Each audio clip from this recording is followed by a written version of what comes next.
अरे या भ्रष्टाचारी सरकारचा अरे 50 खोके 50 खोके राष्ट्रवादी काँग्रेस। आज कृष्ण जन्मनिमित्त गोकुळाष्टमी आहे।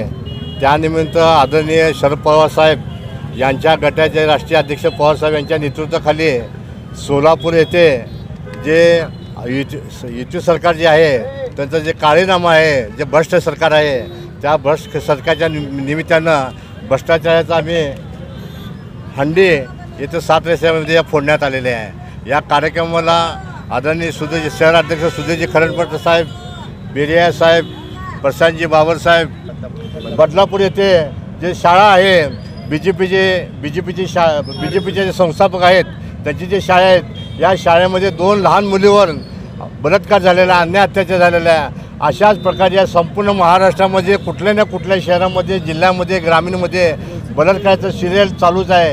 हे सरकार काय झोपी गेलेलं आहे का? महाराष्ट्रामध्ये जसं महायुती सरकार 2.5 वर्षामध्ये बेकायदेशीरपणे आलं तसा भ्रष्टाचार, बेरोजगारी, महागाई ही प्रचंड मोठ्या प्रमाणात वाढलेली आहे आणि याचा कुठंतरी बिमोड आणि जनतेमध्ये हे या सर्व गोष्टी जाण्यासाठी आज आम्ही पक्षाच्या वतीनं हे महायुतीचे काळे कारनामे म्हणून असे